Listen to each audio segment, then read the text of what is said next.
आज मेरे सब्सक्राइबर ने एक बहुत ही अच्छा सवाल पूछा है, जिसका जवाब मैं आज के इस वीडियो में देने वाला हूँ। सवाल ये है कि नार्सिसिस्ट लोग ओल्ड सप्लाई के पास या ओल्ड रिलेशनशिप में बार बार वापस लौटकर क्यों जाते हैं। तो सबसे पहले इस बात को समझने के लिए हमें ह्यूमन साइकोलॉजी समझनी पड़ेगी, तभी हम इस बात को क्लियरली समझ सकते हैं।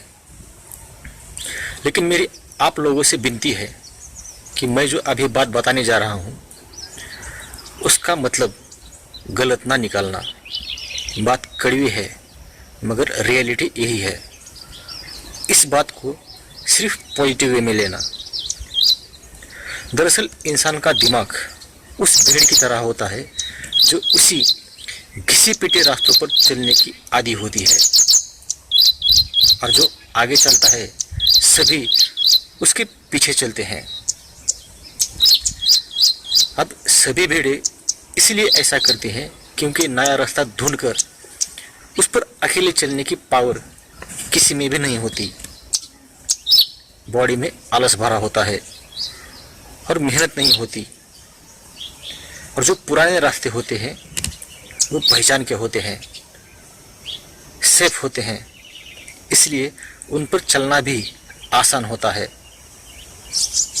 और उस रास्तों पर कब चलना है, कहाँ पर रुकना है और उस रास्तों को कब छोड़ना है, इसके बारे में जानकारी होती है। इसीलिए भेड़ें हमेशा उसी घिसी पिटी रास्तों पर चलती है और बार बार उसी घिसी पिटी रास्तों को यूज करती है। इसी तरह से ह्यूमन का नेचर भी होता है। सिर्फ गिने चुने ही ऐसे लोग होते हैं जो लाइफ में अपना रास्ता खुद चुनते हैं और उस पर अकेले चलने की हिम्मत रखते हैं।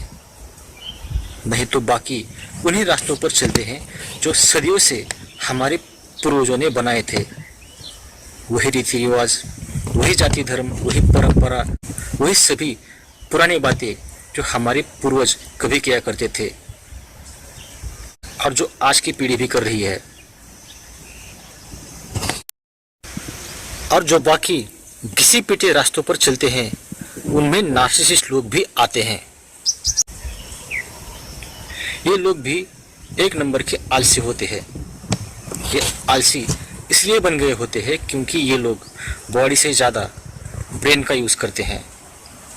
हमेशा आपके लिए नई नई प्लानिंग करना, आपके साथ हमेशा नई नई गेम खेलना, इसके लिए ये लोग रात रात भर जाग कर सोचते रहते हैं, जिसकी वजह से इनकी एनर्जी टोटल ब्रेन के लिए खत्म हो जाती है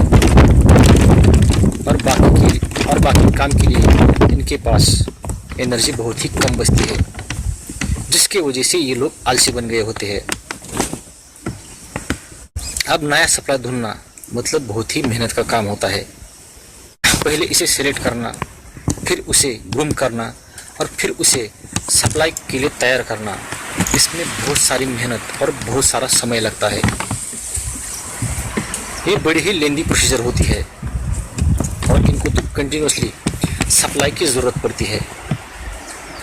अब ऐसी सिचुएशन में काम आते हैं ओल्ड सप्लाई या ओल्ड रिलेशनशिप, जिनको या तो इन्होंने डिस्कार्ड करके छोड़ा होता है या फिर किसी ने इनके साथ ब्रेकअप किया होता है।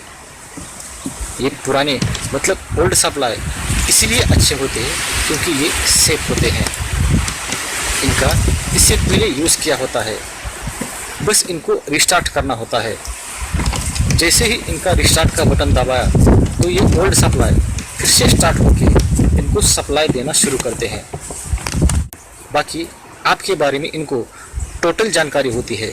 आप उसी घिसे पिटे रास्ते की तरह होते हैं जिनका इन लोगों ने बार बार यूज़ किया होता है।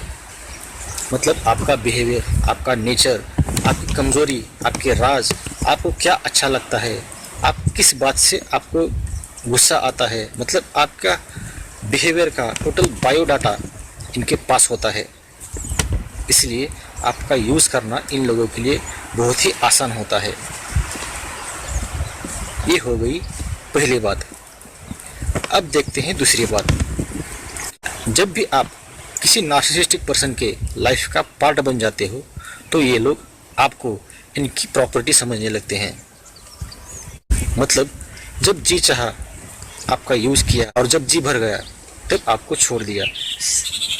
मतलब आप इनके लाइफ का कोई यूजेबल पार्ट होते हो जिसे ये लोग जब चाहे तब यूज़ कर सकते हैं। ये हो गई दूसरी बात। अब देखते हैं तीसरी बात, ईगो। किसी बंदर को नचाने के बाद जैसे उस मदारी का ईगो सेटिस्फाई होता है, क्योंकि वो बंदर कभी भी इनके इशारों पर नाचता है और पूरी तरह से इनके कंट्रोल में होता है। उसी तरह से नार्सिसिस्ट लोग खुद का ईगो सेटिस्फाई करने के लिए आपके लाइफ में बार बार आते हैं, आपको रिलेशन में वापस लेके इनके इशारों पर नचाते हैं।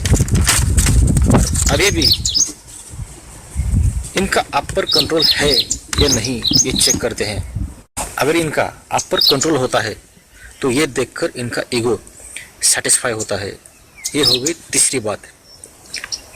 अब देखते हैं चौथी बात, नंबर 1 सप्लाई। आप किसी समय नार्सिसिस्ट लोगों के नंबर 1 सप्लाई थे, जिसकी कमी कोई भी सप्लाई पूरा नहीं कर सकता। और आप जैसे नंबर 1 सप्लाई की लाइफ में इन लोगों को बहुत ज़रूरत होती है। इसीलिए भी आपके सप्लाई की कदर करते हुए नार्सिसिस्ट लोग आपकी लाइफ में बार बार वापस आते हैं। ये हो गई चौथी बात। अब देखते हैं पांचवी बात, एडिक्शन। रिलेशनशिप में बहुत समय तक आपके साथ रहकर इन लोगों को आपका एडिक्शन हो गया होता है, जिसकी वजह से ये लोग आपके रिलेशनशिप में बार बार वापस चले आते हैं। अगर नया सप्लाई मिलता है तो कुछ समय के लिए भले ही आपको डिस्कार्ड कर दे, लेकिन जो आपका एडिक्शन होता है, आपके सप्लाई का एडिक्शन होता है, जिसे ये लोग कभी भूल नहीं पाते, इसके वजह से भी ये लोग आपकी लाइफ में बार बार वापस आते हैं। अब इनकी पर्सनैलिटी डिसऑर्डर भी होती है, जिसकी वजह से भी ये लोग आपके लाइफ में बार बार वापस आते हैं। इनके पर्सनैलिटी डिसऑर्डर की वजह से इनका बिहेवियर कुछ इस तरह का बन गया होता है कि बार बार आपके पास खींचे चले आते हैं, आपके रिलेशनशिप में वापस आते हैं। उनका बिहेवियर उनको मजबूर करता है। इसलिए नार्सिसिस्ट लोग आपके साथ आपके पास रिलेशनशिप में बार बार वापस लौट कर आते हैं। यह है कुछ रीजंस जिसके वजह से नार्सिसिस्ट लोग लाइफ में आपके रिलेशनशिप में लौट कर बार बार वापस आते हैं। अगर आप किसी नार्सिसिस्ट से बाहर निकलना चाहते हैं तो इसमें मैं आपकी 100% सहायता करूंगा।